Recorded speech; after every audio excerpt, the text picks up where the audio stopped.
on computer last time. I think so, yeah. Hello, welcome everyone to our webinar on Wednesday night, live with Lou and Beck this week, because our lovely Deb has had a little bit of something going on. So we're jumping in and looking after our lovely guest this evening, the lovely Tony Fiedler. And we were just discussing how when we last saw each other, I think it was, I don't know what year it was, when we saw you at Claire Frodshum's mental health thing. It's a good few years back though, isn't it, since we've connected?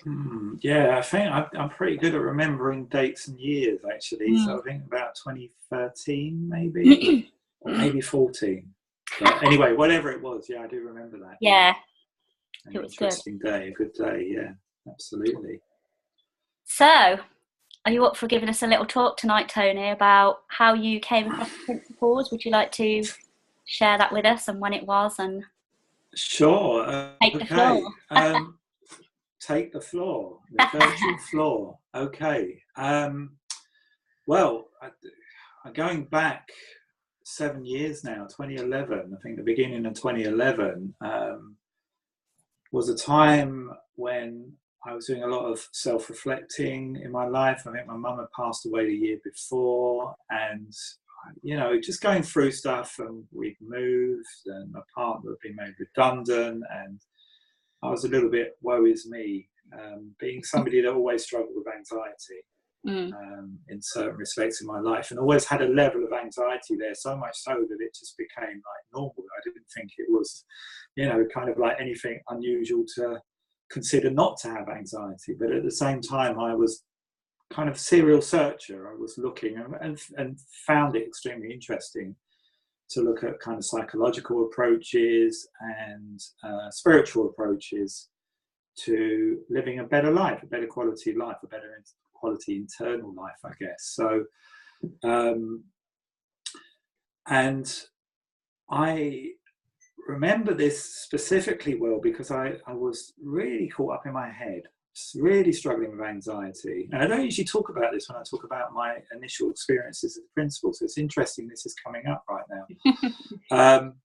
But for the first time in my life, I took a week off work because of anxiety. I just felt, and it felt like it was work was doing it to me, you know, kind of it was the boss and this worker, and if this had changed, and everything would be fine.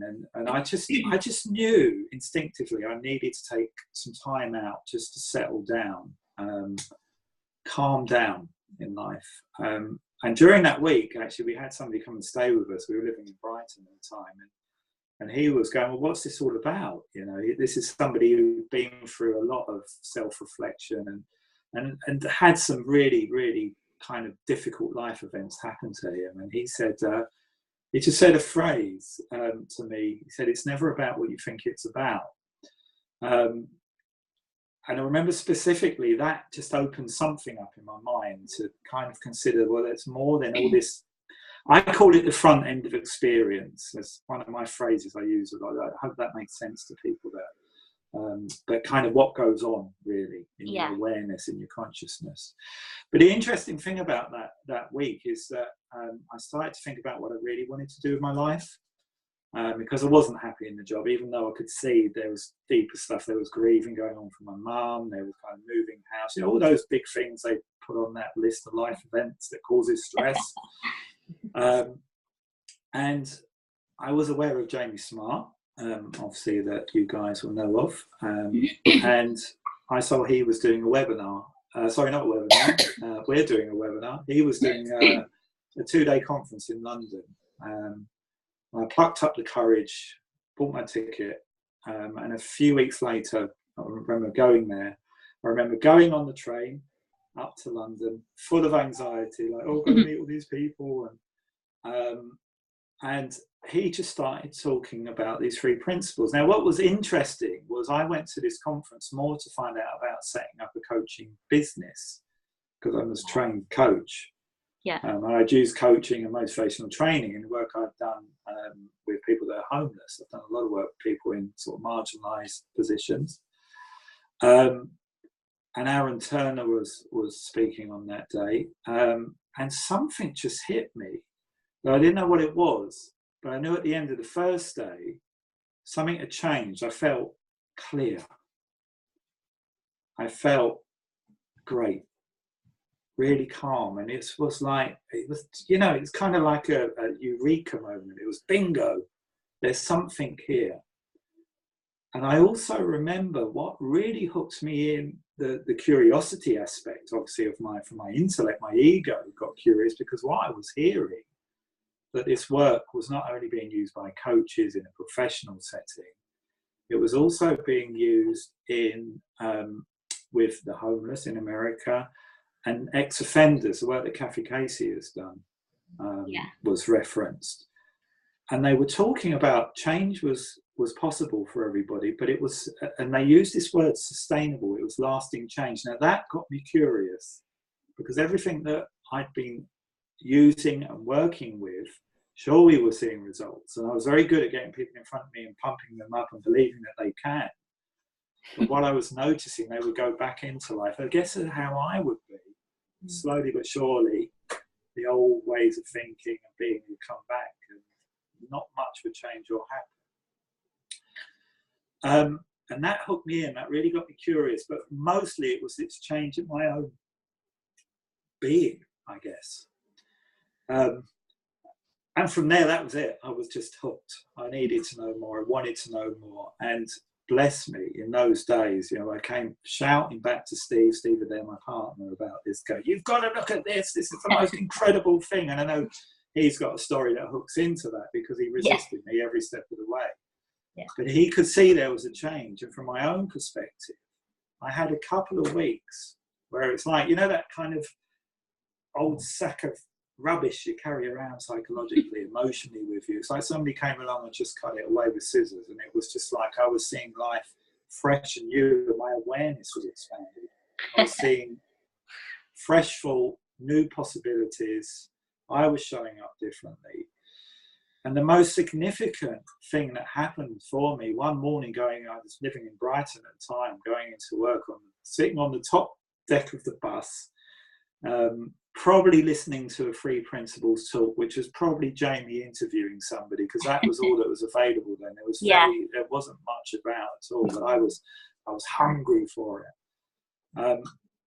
And what happened, suddenly into my awareness popped this thought that no wonder you suffer from so much anxiety in your life, because you believe that life has got to be difficult. And it was like, oh my goodness me. It was like somebody had pulled the plug in the bath, and all the anxiety just went draining down the hole, and I was clear for the first time in my life. That's what it felt like. Obviously, as a kid, I wouldn't have been feeling that way, but it was just like, really, at that point, I knew I had to look further at this thing called the Free Principles. It really struck me hard. Now, shortly after that, I lost the feeling. I went back into the old ways of being, and I desperately tried to find that feeling again. And I was scrambling for it, and I was talking to people, people that are now all of our good friends, like Sue Pankovic and Dean Reese Evans. And like, what happened? It's gone. Where do I go? It's gone. Give me back. And they're saying, don't worry, you'll be back. You don't need to do anything. You don't need to do anything. And you know what? They were so right. They were really right. But I guess what's different about my story and Steve's story, again, which Steve's story dovetails into mine in a lot of ways, but I did some work with Aaron Turner, but I said to Aaron, because I was a bit of a researcher around it, I found Chip and Elsie, who were relatively unknown over here at that point. Yeah.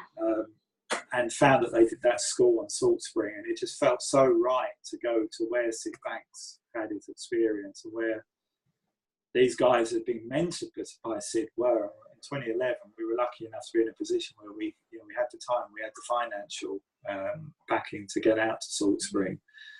Walking into a room of people on the first day, and people that were around Sid in the early days, and the fun and the laughter.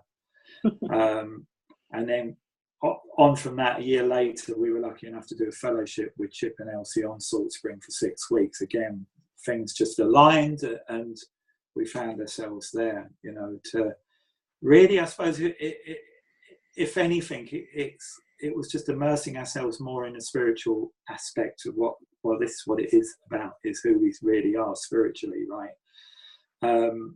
So yeah, that's my story, and I'm sticking to it. So and yeah, it's just been absolutely incredible journey since. Yeah, I go in and out of it. Sometimes I can come in to be more visible in the Free Principles community, and then I kind of drift off. But for me, more and more, what this means to me, it's more for me now, it's about a way of life, living my life from the Free Principles, rather than looking at the Free Principles as a way to live life, if that makes sense. Yeah. It's just, it informs my life because that's who I truly am. Whereas in those early days, it felt like I had to learn more to be the Free Principles and kind of try and work it out, even though I would say, oh no, there's nothing to do, you don't need to work it out. And life has just got a beautiful way of kind of just flowing, and you know, beautiful people and lovely people like you show up in front of me on computer screens. So what's not to like? Life just seems to unfold, doesn't it? Absolutely. Absolutely. Yeah, it's great. Mm-hmm. So we have quite a few people that listen back to these webinars afterwards. We put the recordings on YouTube, and we do often get people that listen to these that either are very, very new to this understanding or don't know anything about it at all. So we often ask our guests to kind of summarise for you what the principles are, and either what the actual three principles are or what it is for you, what it means, in the language, for somebody that might be a little bit newer to this information. No pressure on then. No pressure. just whatever sounds okay. Right. So I'm, first of all, kind of people watching, and what I'm conscious of here is just to see what comes to me rather than go with what I know about the principles. And I think that really points behind the scenes with this. You're not looking for an intellectual understanding. Although the ego can be very, very clever and try and convince itself that that's what it's after, right? But what are the three principles? Honestly, I don't know, and I don't think I'll ever know what the three principles are. I can name them, I can describe them in terms of what those names mean. But to summarize, in any given moment, really those three principles are informing my experience of life, and are actually living through me. That's the closest I can get to explain mind, consciousness and thought, which are the three principles. And we all know thought is our thinking, and consciousness is our awareness, and mind is the intelligence behind life. But for me, practically how it shows up is that really there's a feeling behind these. And I think if people are watching this, or any kind of three principles related material, specifically Sydney Banks, who was the guy who had the original enlightening experience that this all stemmed from in 1973, what you are looking for is a feeling, a good feeling that there's something there. And that's what happened to me when I referenced that conference with Jamie Smart. There was such a rich feeling that there was some truth there. There was an element of something being shared that was true, that was extremely relevant not only to me in that moment, but to my life, and it always had been. And that it's just so profound when you get to stop for just a moment and find any clarity or space or silence within your own mind or thinking. And I just emphasize here, there's no doing to that. You know, it's not a case of sitting there meditating or in the early days when Steve and I used to run our first meetup groups, I used to kind of advocate people go out walking in nature because I knew that worked for me when I was caught up, until it didn't once. But you know, but it's not about a prescribed way of being. Each person listening to this has got their own way of being. And each person listening to this will have ways at times when they just instinctively know what to do, to either calm down or just to go and do something else, or it's common sense is what you're looking for here. Something that makes kind of logical sense in terms of thought showing up in the moment, which shows you what you're thinking is then influencing the feeling. Thought creates feeling. So there's a logic to it.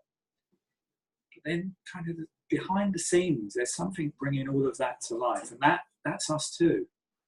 And one of the things I saw so profoundly, especially when I was on Salzburg on that fellowship, was not only was that relevant to me in the here and now, but when I look back on my life, and I have lived a life when, kind of, I've always done okay in life, but my internal experience of it wasn't particularly great.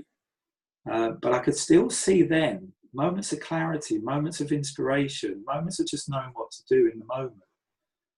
And I saw that Three Principles didn't just start for me in 2011. It's actually been there from the day I was born, if that makes sense. Yeah. And that was, again, a wake-up call. And even in those days, I was still trying to unpick the anxiety a little bit. And I remember going for a one-to-one with Elsie Spittle.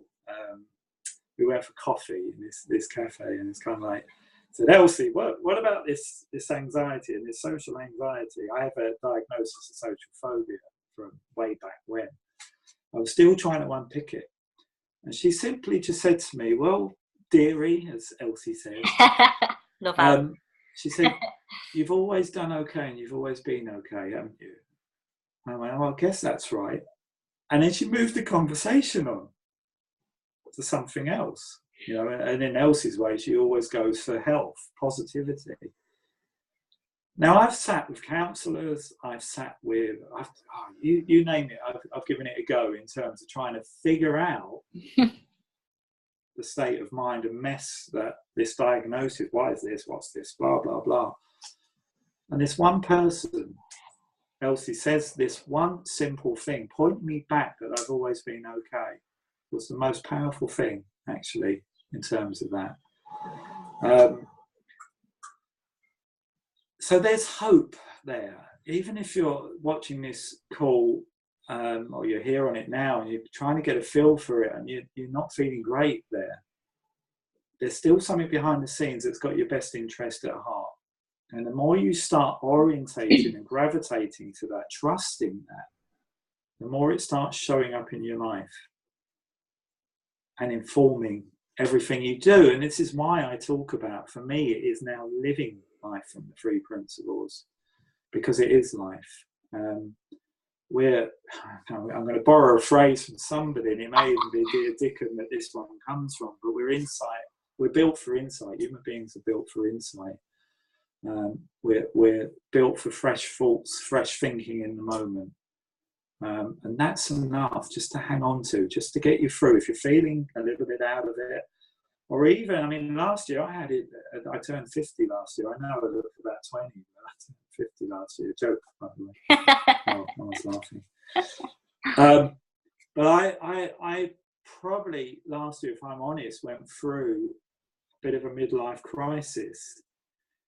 And when I tell people that, they kind of look at me and they get, oh, you poor thing. And they try and commiserate with me. They try and unpick that with me. And say, no, it's fine, because I could see it happening on the surface. It was just thought. It was just thinking. It's my psychological self thinking, well, Tony, you're 50 now. Where are you going to go? What are you going to do from here? You're getting older. And there were times when I believed that and I hooked into that. So there you go. There's something there. And I think, and you two will take testament to this, I'm sure each week you explore this, but it seems to me in the Three Principles community, or anybody that seems to have some insight behind the scenes of life into the spiritual aspects of life, people don't stick around in the same emotional state of being. They move through those states much more quickly.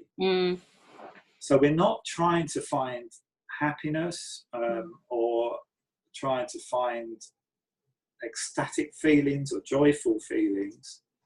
They're all there. They're below the surface. But wherever you put your focus on is what you get back reflecting. And I think to back that into the principles, because I'm aware you asked me to explain 3 principles and I've gone all over the houses.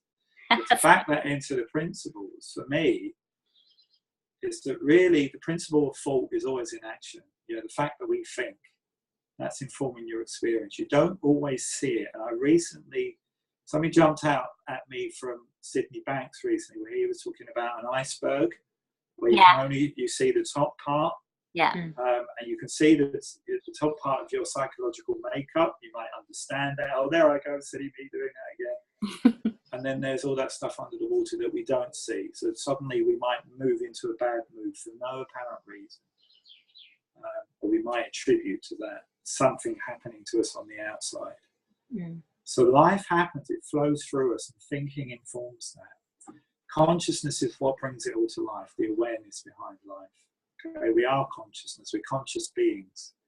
And then just this intelligence that brings it all to life. So really, to me, it is all mind anyway. It just kind of all comes stems from there. There's no differentiation, it is all oneness. And from the reading, and this is an interesting thing which always amuses me, but all the spiritual searching certainly I did with pre-principles, and whenever I cast my eyes again on spiritual teachers or some of the religious side of things, Buddhism was something I was very interested in, things jump out, the truth jumps out so much deeper. Yeah. And I can see now what I did in the past was I was just reading the surface level and then trying to work it out and figure it out. Yeah. Okay, it's almost like watching a film with no emotional kind of contact to it. And you're just sort of like, well, I'm not sure about this.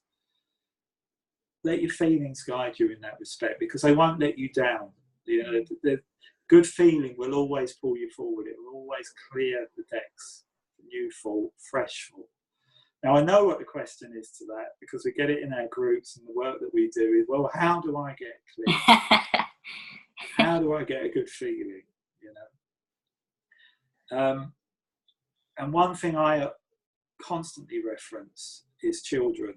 That, you know, you just got to see a little child moving through states of being, states of mind very quickly from, oh, Mum, I'm really fed up, this isn't happening, or, you know, I don't like this toy, whatever it is, and suddenly seeing something shiny in the corner. Something Very much how Lucy is.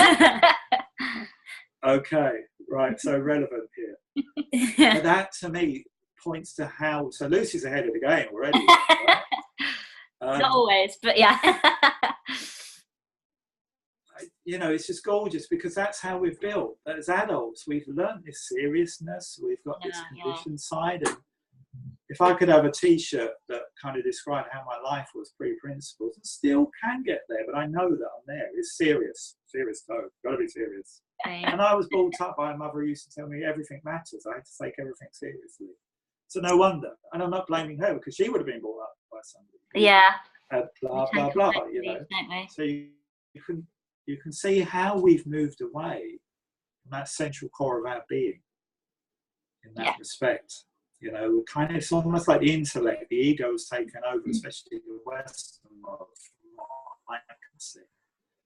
It's almost kind of just unraveling that and just cut yourself loose. Everything's there. It's a remarkable thing. And yeah, you know, what can I say more than that? So, and there is a danger of over talking this stuff as well. So I'm just going to say that. I hope that was useful. Keep it simple, that's the key. Yes, yeah. The downside to our communication is we only have words to explain the principles, and they just don't do it justice, really, do they? No, it's that whole thing about trying to point to truth with, what's that saying thing again about the fire and the ice? Yeah, trying to point to fire with ice. The closer you get to the fire, the less the ice is helpful. That's very much principles. The truth of it, the less the words are helpful. But here we are in a webinar, so we'll have to stick to words for now. Yeah, thanks, Tony. That was lovely. Did you want to ask something else? No, I was going to say, like, I really liked what you said about the Buddhism and the stuff, because we were brought up in a religious upbringing, and definitely since coming across the principles, and Beck more so was in it for longer and stuff. In the church for a long time. definitely over the last couple of years, we've kind of gone back and picked up the Bible and had some amazing discussions, and can really, really see the truth of what these religions are pointing to, and how it's all the same stuff. It's just covered in our, stuff that people have made up with our humanness. But it's just, I've seen it in such a different light. Yeah, we had a lovely conversation. I think it was Christmas or New Year, wasn't it? With Mum. I think when we were kids, you really didn't get the Bible or anything. I didn't understand it at all. And you just started opening it and reading passages, and you were like, "Oh yeah, that's that. Oh yeah, I get that. Oh, it's all about love." And just fresh eyes. Just see it in a totally different way. Yeah, it's amazing. Yeah, and it's interesting actually. That's quite topical or current for me, because Sunday morning I had to head off somewhere in the car, and I just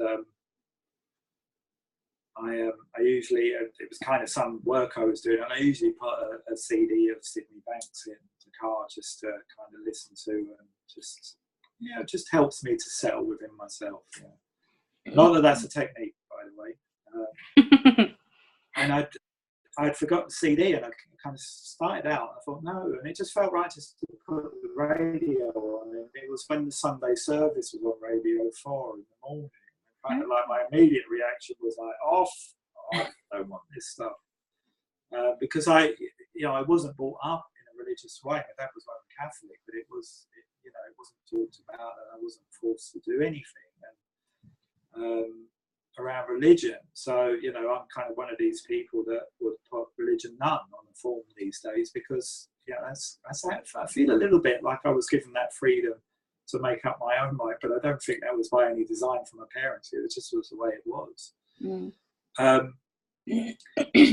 But anyway, I kind of listened into this service, and I got curious, that thing like you guys listening, looking at the Bible, and I thought, well, I'm just going to be with this, and I just want to get a feeling, not listen to the words so much, but feel what's there. And the guy, I don't know, I meant to look up actually who took the service, but it was gorgeous. It was really, it was rich in feeling. I can't remember what they were talking about. Obviously Jesus, but the feeling was really there. And then they played a clip of the Archbishop of Canterbury talking about Jesus informs his life and shows him the way, and suddenly, and I don't mean to offend anybody here, by the way, anybody that is a Christian, this is not intended to make judgment on anything, but to me it showed me that, wow, there's so many ways of coming at what we're talking about here.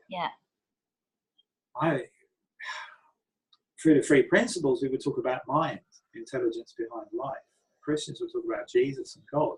The Buddhists would talk about Buddha, although Buddha obviously isn't a deity, but it's somebody who found enlightenment. So there's so many ways of going, coming at life. But what I heard from when the Archbishop of Canterbury said that was like, it was exactly the same thing, that there's something informing our lives. But as I think generally most people then put a construct around what that is, or what that might look like, and then make a judgment, or a good, bad, or maybe indifferent sometimes. But seldom look to the health or the goodness of that thing. So there's many ways to get to enlightenment. But having said that, my limited experience of life, it does seem to me that Sydney Banks seemed to come up with the simplest way of finding peace of mind, of getting behind the scenes, behind that front end of experience, which most people have been conditioned into kind of living that way, not realising there's anything else, just this. And Sid seemed to point very, very simplistically back behind that. So, well, you're not that, you're this. You're not this, you're this. And then you're some again, and then you're some again. So if anybody's new to this, it's even if you're not getting it, don't stick around, because actually some of the most profound teachers of this didn't get it, or thought it was a load of nonsense at first. It hit me between the eyes. I was just one of these people, and I just had a massive insight. But then it kind of felt a little bit like, okay, I'm going to get another big insight in it, because I'm so good at this stuff. Sitting there waiting for it. Right. yeah. My life's going to be perfect in a minute. But that's ego. And you know the difference because of the feeling of it. It just doesn't feel right. That's how I navigate in my experience. I know some people are less feeling orientated in their understanding of the principles, and there's no rights or wrong here. So it's really kind of just going wherever you're at with it is where you're at. So yeah, I mean, I honestly believe that this core, this spiritual essence is in the core of every religion on this planet. Truth is everywhere. And I think Sid Banks would point that out and said, actually, you can find it in books in your library. You can go to your supermarket checkout and you can hear truth being spoken by the person at the supermarket checkout. It's everywhere. I think he said grocer, actually, but yeah, maybe I've updated that a little bit. But yeah, it's certainly there. And one of the things that I'm currently involved with, I've started doing some work with people with learning difficulties. Right. Just touch my heart, these guys. And there's one guy in particular that he's got the clearest eyes ever. You look into those eyes, you could just drown in them. And it just feels to me that he's in that essence most of the time. And when he smiles, his whole face just lights up. You know, it's just gorgeous. And it's just, there it is again in human beings, in every human being. It's just most of us, including me when I'm serious, somewhere. We decide we're not that and we're going to be this instead. Very stern and serious. So it's everywhere. It's everything. It's just, it's an incredible thing.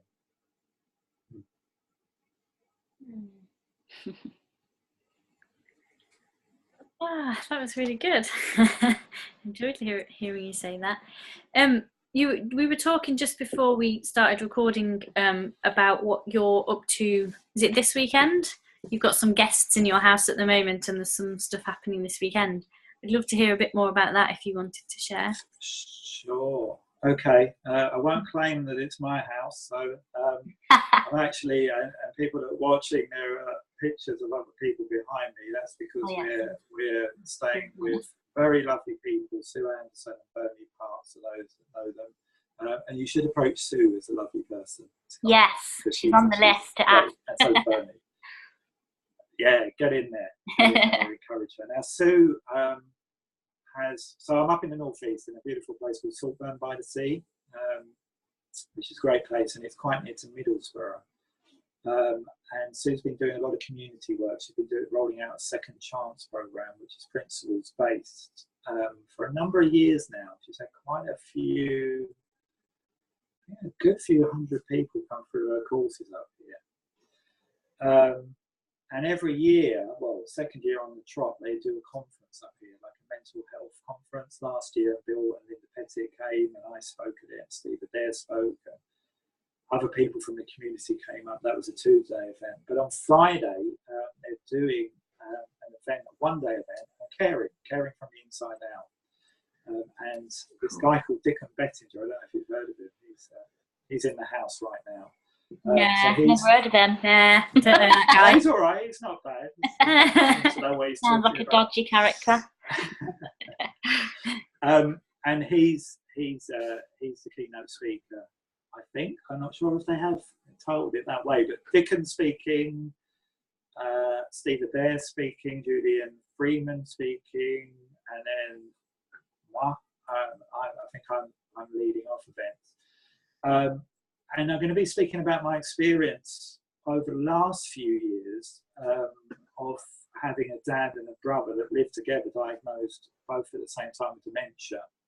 A brother with early onset of something called Lewy bodies dementia. So it's been a tricky couple of years just navigating that and arranging kind of support and cares in place for them around that. So I'm going to be talking about my experience and how the 3 principles have helped me navigate that experience, because obviously ill health in the family, which many of us know, and an increasing number of people know, especially with dementia these days,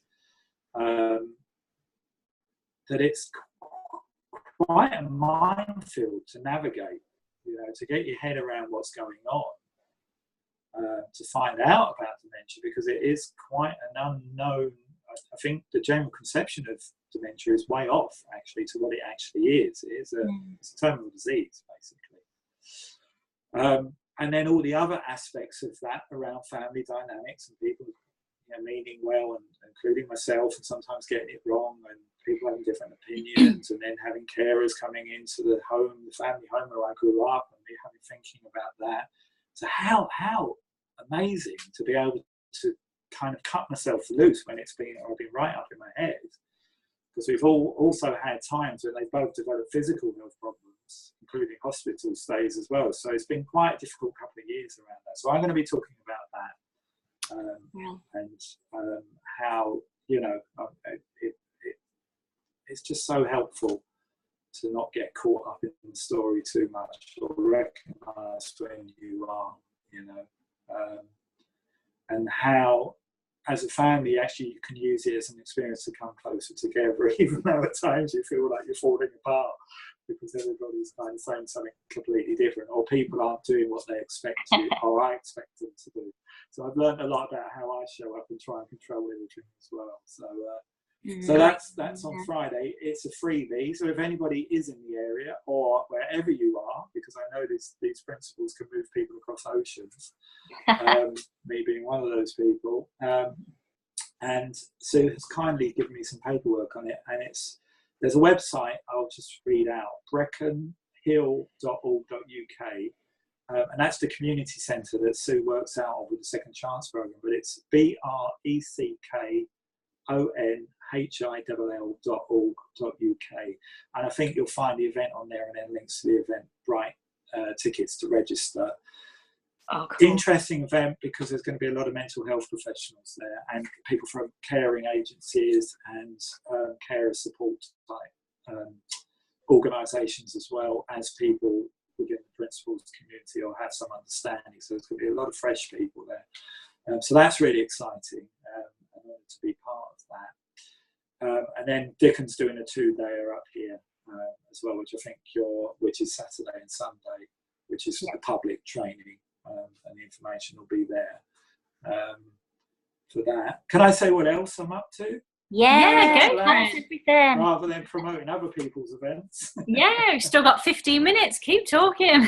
Oh, is it 3/4 of an hour gone already? My Yeah. goodness. Time flies when you're having fun. Time is so different down here. Okay.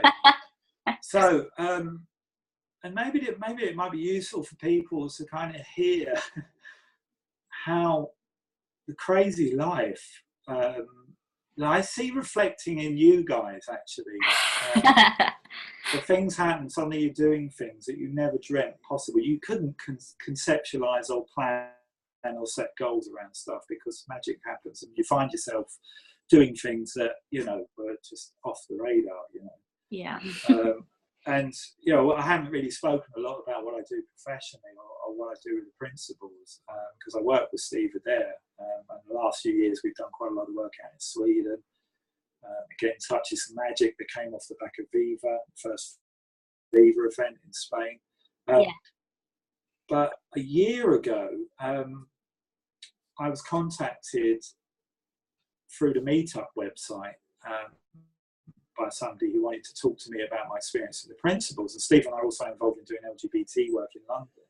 We're just doing impromptu meetups and, talk to people about the principles. And they all run off, scatter off, but some are starting to kind of hear what we're saying. And we're involved with another couple of guys. So it's a great kind of, we have so much fun with it down there. And I assumed she'd come through that community, and she hadn't. Anyway, to cut a long story short, we had a Skype, we talked about our experiences. She was in Japan at the time. And this is Nikki Peters I'm talking about here. Met her at Elsie Spittleton event in London last year, and I caught out the corner of my eye, I think that's Nikki, and she comes from Holland. Not that that's kind of relevant in any way here, but had a chat with her, hung out with her,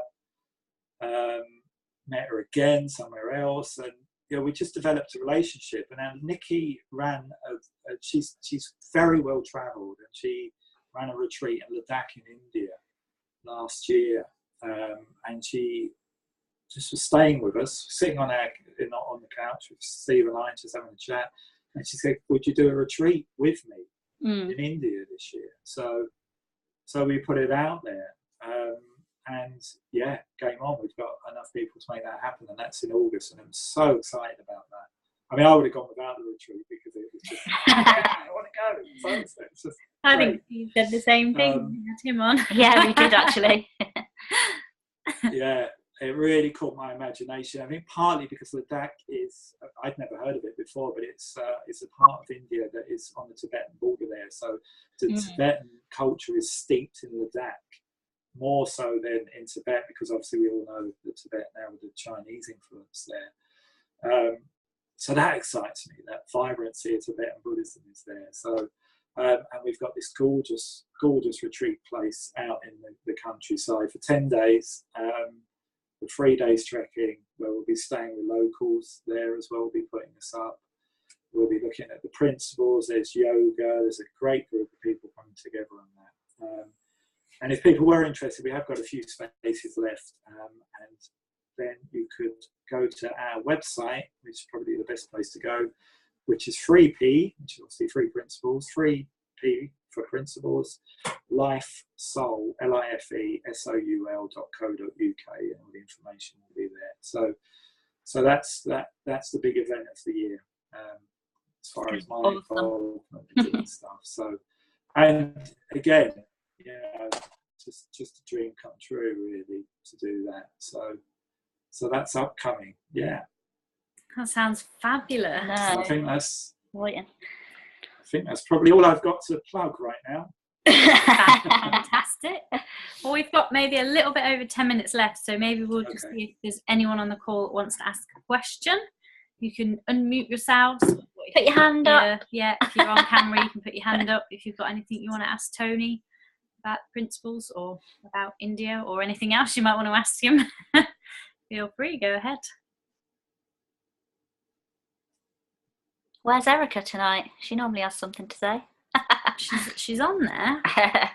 Can't see her tonight, but she might just be peacefully enjoying. We often find on these webinars that by the time we finish sort of hearing about the principles, everyone's so zen that nobody's got the space to need to ask any questions. So always good. That's the aim of the retreat, that we aim to get them on the first morning so we can get the rest of the time to hang out. And just leave them in this space, suspended in peaceful bliss. And actually, that's where the work happens. It's it's been a real learning curve in that respect as an NLP trainer, and doing all that very structured stuff where you wouldn't dare kind of go a minute under the time that people are paid to be there or whatever, to suddenly be in a space where, sometimes it feels right just to say to people, let's go and have some quiet time, or just go off and do something else. And the first time Steve and I, and excuse me if Steve's spoken about this because I know he's been on the call, but the first time we did a retreat in Sweden, we ended up on this island outside of Gothenburg, where there are no cars on the island. It's great. You just get this little boat over, and oh wow, and this beautiful kind of training room that opens up onto the ocean. Because it was Maytime. It's around this time of year, but obviously in Sweden, their spring summer kicks in a lot later.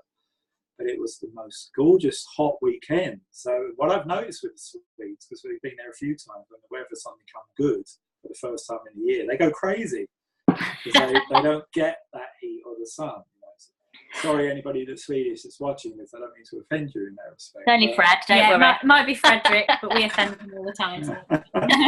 Well, he was there actually on the retreat, and Steve and I sat there, which so often happens when we fall into sync, even about life decisions or business decisions, funny enough. But in that respect, it felt so right to send people out, and we both said it without knowing the other one was thinking it, about going out and just doing that thing of being on your own in nature, which feels very kind of retreaty, in terms of, you know, have some silent time, some quiet time.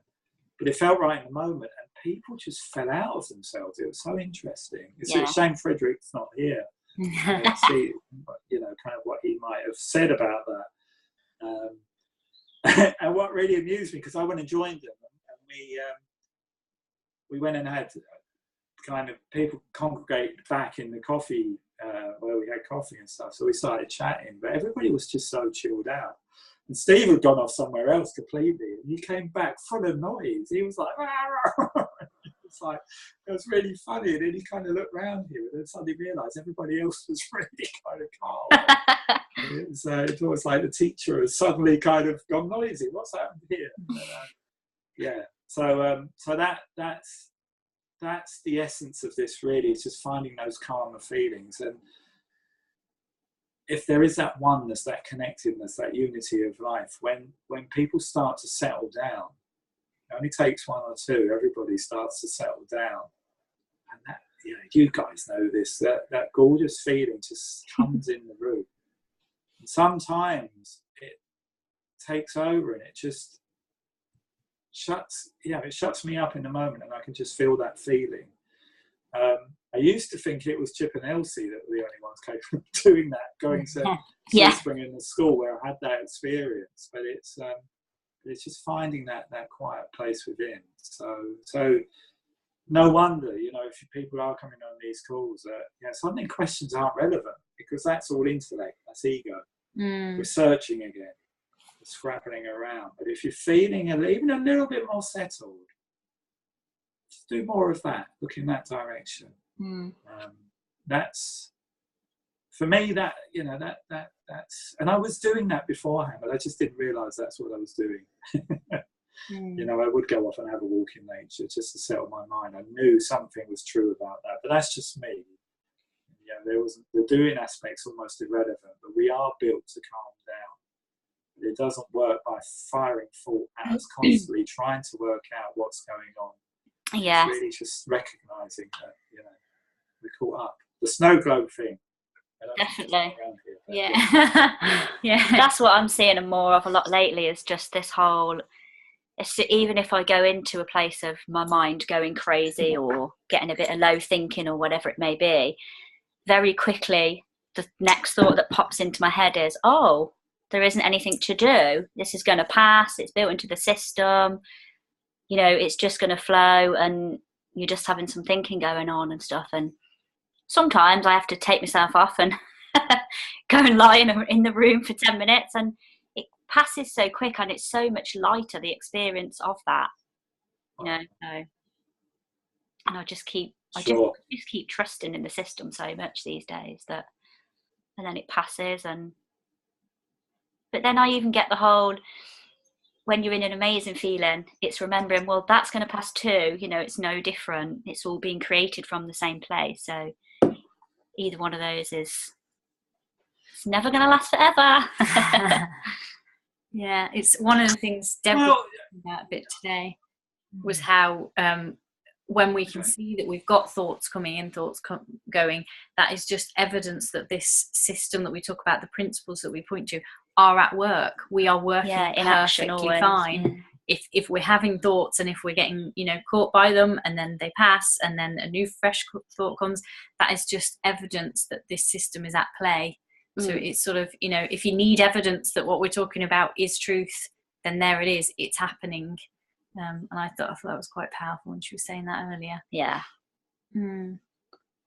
Yeah. Yeah, no, that's gorgeous, because it all supports itself, doesn't it, really, in relation to that. And it's and I recognise, Lucy, what you were talking about there, you know, it's and it's not just talking about this like a concept or a theory that might be a nice idea that can help people. It's standing on the platform and actually saying, this is true, this is solid truth. It's happening whether you believe it or not, really. Exactly. And the fact that a human being will go in and out of experience, kind of up and down of experience, probably a better way to say that. And the fact that, and I always use this analogy that came to me once in a training session, but you know, 10 people sitting in a room and a clown walks in, one of those freaky clowns with the big shoes and the big curly hair, and 10 people will have 10 different experiences going on simultaneously. You know, some people will be absolutely freaked out and be thinking horror films, or some people will hate clowns. Some people will be going like, well, this is a waste of my time. I can't be, you know. And some people go, I love clowns. Goody, we're going to have fun. Doesn't that just point to that we're all using mind consciousness and thought in our own unique way as individuals, you know? And it's interesting, Lucy, that kind of that feeling behind all of this as well. It's funny enough, this conference coming up and being here a year ago when Bill Pettit was here, because I was a little bit of an advocate of it's all experience, good or bad, and I don't care whether I'm in a good mood or a bad mood. I was kind of in that. That's what I could see at that time. And then I did really care when I was in a bad mood. And then I kind of tried to grip the good mood still. You know? But there was something true about, actually, it's just experience, so let it flow. It's okay. It's just moving through you. Don't worry. You know, it's life happening through you. But Bill said a very interesting thing, and it wasn't actually directed at me, but he said, well, that's all well and good, and that's helpful for people, but never forget who you are. You are that feeling. You are that spiritual essence. You are that innate health, as, you know, coin a phrase, a well-known phrase used here. And that suddenly stopped me, because it almost illuminated again a bit of a construct and a good idea that I had about the principles, which is true, but there was something bigger than that again behind it. And that's the amazing thing, that you kind of start to see more and more, and then it feels like it's closing down again. And you try and prize it, and it closes down again. But there's something that the more this informs us, and the more we look in this direction, the more we see over time, and the more we start to trust. And I think there's no question in my mind why the speakers and the people that, you know, that really get so much attention stand up in a solidness of understanding of this. That you could not win an argument with them about it. You could not knock them away from their truth. You could not change their mind. And I'm talking about Dick, I'm talking about Elsie, I'm talking about Chip, and numerous other people. And obviously Sid Banks was the initial person to have that experience. They are so in the moment that they know this to be true, and that's where they're talking from. And that's all of us. You know, nobody's better than anybody else. It's just sometimes people have had more of an experience of it. And the more open we are to that, the more it takes care of itself. So so I'm rambling off again, but that's, you know, and that feeling, just when life doesn't align how it should be, just knowing that I just need to sit back, and yes, I can get impatient. Yes, the ego and the intellect will go, come on, work it out. This is real life happening. You've got to pay the bills, blah, blah, blah. But I always know there's better quality thinking, and not to go with the first thing that comes into your mind if there's not a good feeling about it. And the amount of times recently that I've trusted that and not done something that's on surface looked really good, and then something even better has come after that, you know. And I'm nobody special in that respect. We've all got that quality, and we've seen that happen with people that have been homeless. We've seen that happen with people, survivors of domestic violence. We've done group work there. We've seen it happen time and time again with the people we've worked with, as I know you guys have as well. So yeah, it's interesting times. But try to explain the three principles to somebody on the street who's looking for a construct or something to hang their coat on. Yeah, so. So were there any questions? Yes, we've had one from Erica. Could you talk about managing challenges of your family when they're ill, like when they've got health and stuff? Is that what that means? Yeah, I think just because you were talking about this workshop you'll be doing on Friday. We won't be able to be there, unfortunately. So we'd love if you've got a couple of minutes. It's only up the road. Yeah, only just up the road, sure. Yeah, if you can talk a little bit about, for you, what could be, I guess, challenges of your family's ill health, and how having sort of this understanding has perhaps helped that, assuming it has helped it. So maybe some actual experience of this, and it's funny, this is what I'm thinking about talking about on Thursday as well, is when with my brother's got early onset, he's 63 now, so it's early onset, and we could see there was things, because he was taking care of my dad, and we could see things around the home breaking down. So for example, we'd find pots with kind of mold growing in them, and potatoes and rice left there, quite dangerous stuff actually, and it was quite freaky, because I couldn't work out what was happening. This is pre-diagnosis, and I kind of thought, well, maybe there's a depression there. He's also always had bad eyesight, so I was wondering if that was a component of what was happening. Didn't occur to me that it could be dementia. I know my dad's memory was impacted, but he's in his 90s, so I kind of was expecting that one. And I still remember going to the doctors, dragging them both to the GP. They're both under the same GP. And not really knowing how to start with this, but knowing that I needed to get something rolling, and saying to the doctor, help, they're both here. This is what I've observed. Where can we go from here? And there was some physical health aspects. So it was big, it was quite big. I suppose because I had two together, we probably had 20 minutes. It's a 10-minute per session. So it's quite a lot to unpick, and the GP was amazing, absolutely amazing. But that question prompts me to think about, once my brother had seen the psychiatrist and had all the tests done, when we got the diagnosis back of Lewy bodies, which is the disease that Robin Williams was diagnosed with before he took his own life. And I started reading up about it, and there was the kind of prognosis in terms of life expectancy, and it said on average up to 7 years from first sign of symptoms. And I could feel the shell shock rippling through me. I was the first one to be told this by the medical services, and then I had to kind of not only tell the family, my partner, and I then had to sit down with my brother and go through it with him, with the paperwork.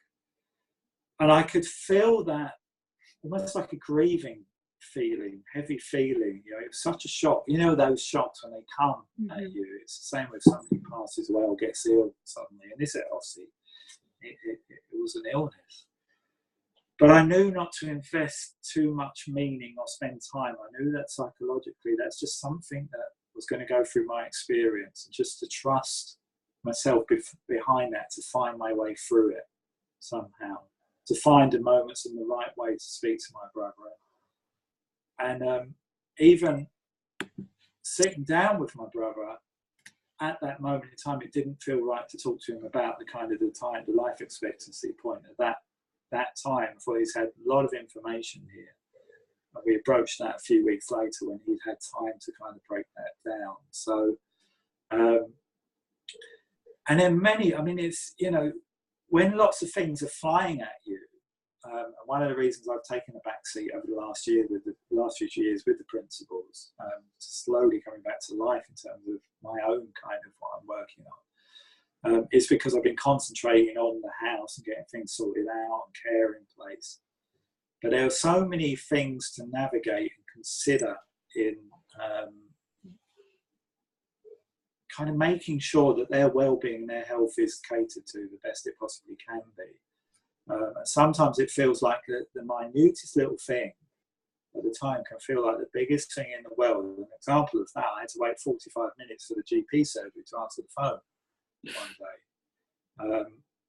And the amount of staff I'd spoken to on the phone, and I know these guys are under a lot of pressure and under stress with the cuts and this side of things going on.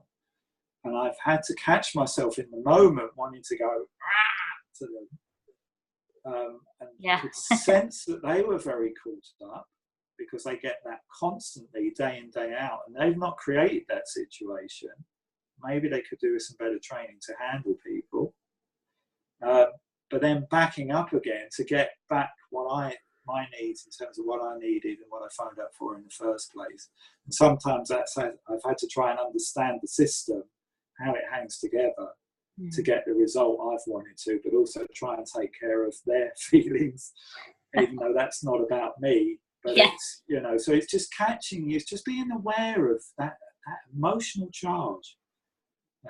Since I've been around the principle, I hold my hands up. I used to watch EastEnders a lot back in the days. Actually, there's nothing wrong with that, is there? But you know that thing with a soap opera where you just sit down, you might not have watched it for weeks and weeks and weeks, and you just sit down and suddenly you're in it in about half a second, you're back. You're absorbed in it. Yeah, definitely. And the principles for me, and this is just my experience, but it kind of has opened up that potential just to step back and watch that emotional charge and not do too much damage there. Sometimes I get that slightly wrong, but there's learning to be had even there. So it's, you know, it's not to be scared of experience, but not to invest too, you know, get too serious or become that experience too often, because, you know, in relation to my dad and my brother, it's sometimes it's not kind of cut and dried, like, you know, well, next week this might happen, or the week after this might happen. Dementia kind of goes up and down all over the place, and their health has been like that. You know, suddenly I could get a call in a moment, and I have to respond to it. So yeah, and yeah, I'm getting more used to that. But it's just so helpful, and this is what I will be unpacking and speaking about on Friday, really, to be able to know that, you know, just to let that emotional charge dissipate and go, and then step back again. And knowing that also, you know, having their well-being and their comfort as the most important things in my mind, this is a recent thing I've seen, helps me also to cut away from my own expectations around what's right for them. You know, this is my brother and my dad, and this is what should be happening, and this is what they like, and this is what people should be doing. I've seen how I show up, and I've been mapping on them what's important to me. You know? So again, and that comes with a feeling that's a little bit off at times for me. And I know not to push too hard in that respect, and to back the hell up of myself there, let alone then to get to know people that come in and do caring. You know, I've got the utmost respect. I've met the most beautiful people that should be on your webinar without free principles understanding, who care from the heart. They're just born to care for people. Definitely. Paid a pittance, which is terrible. Yes. And other people that maybe, you know, could learn a few things about caring. It's like any kind of walk of life, you know, you get people that are better than others, but also knowing when I'm seeing people in the family home doing things that I think are not right. Knowing when to respond to that. And, you know, there's so many components to this. So you're all just going to have to come to the conference on Friday to hear more. Can I just say one last thing about this, because it's actually really relevant, and it's just kind of unpacking in my mind. But one of the things I notice is when I talk about my dad and my brother and the situation that two of them being diagnosed at the same time, I get a lot of people, quite understandably, saying, "Oh, you poor thing. Oh, that must be really hard. Oh, that's terrible." And reason I'm bringing that up, I could so see how in my past I've been a bit of a victim mentality. Yeah. Oh yeah, you're right. And this is what I'm doing, and I'm great because I'm doing all of this stuff. You know? But now it's kind of like, and if I'm feeling a little bit like that, yeah, my ego will go, yeah, you know. But it's also curious to me how people respond in different ways to that, you know, and it's actually not always the most helpful thing when people say that. Sometimes, because I'm much more, I kind of make peace with it in a lot of ways.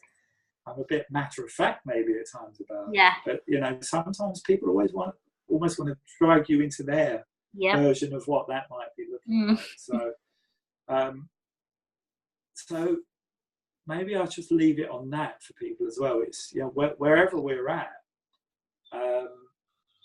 it's just where we're at. But just also be aware sometimes when we're mapping our own version of events, including our experience of the three principles, onto how somebody's showing up, meeting somebody in a neutral place, just realizing you're just seeing that kind of that beautiful intellect and ego presenting, but then that spiritual being behind that, lighting that person up.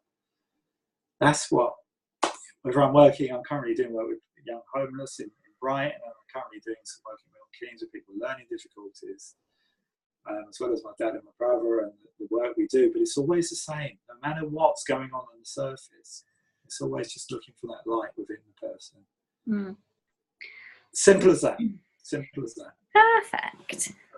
Yes, that was lovely. Lovely. And yeah, that's what I keep seeing as well, is the whole bringing it back to you when you get lost with stuff, and especially other people and things. It's just that little sentence of reminding yourself, bring it back to you and where your experience is being created from, and if that's what's happening for you, then that's what's ultimately happening for them as well. So it brings about the compassion for them, and that they're only dealing with their own thinking in the moment. We're all up against the same thing, so it's just so helpful, just those little remembering bits, isn't it?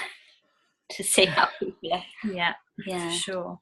And no, and it's not about being perfect or getting anything right either. It's just cutting loose from ourselves and trying to see life a little bit clearer, a little bit kind of more conscious awareness of stuff. Sorry, take the word out, try, because we are that. But it's there's many ways to look at your own life, because that's all you can only experience through yourself anyway. And these principles really kind of give an explanation in a very simplistic way that seem to just pave the way to people to wake up to themselves. How great is that? Oh, it's bloody amazing. Well, anyway, that was absolutely lovely, Tony, and we have gone over a little bit of time, so It's been lovely talking to you, though. it has, certainly. It has, yeah. Gorgeous. So hopefully some people might get the hint to come up on Friday. You never know. To India in August. Is there an event on Facebook we can share for you? Yeah, well, if we go to... Is there an event on Facebook? We can share that for you. Is it on Sue's Friday page? It will be on Sue's page. I think Steve's shared it on Three Principles with Life and Soul. I think it's banging around a little bit. I think Dick may have shared it as well. So, it's a freebie as well. What's not to like? Lovely. Beautiful sunny Middlesbrough. Right. No. Well, thank you. Thank you, Lucy and Beck, for having me on. Well, thank you for being on. And thanks everybody for listening in. Hug. We will do. And next week we have Erica Lewis as our lovely people guest. So I'm looking forward to that. Yep. Same time, same place. Yep. And we've got lots of other events and stuff coming up, but we're about to close our website and launch a new one in a couple of weeks. So for all of the information about our events and what we're up to, it's probably best to follow us on Facebook, debrasimmons.co.uk on Facebook, if you want to know any more of what's happening for us. And keep up to date with the fun that we're having down here in Devon. It sure is fun. Yeah. Right, we'll stop. Right, so we're going to stop recording. Yeah.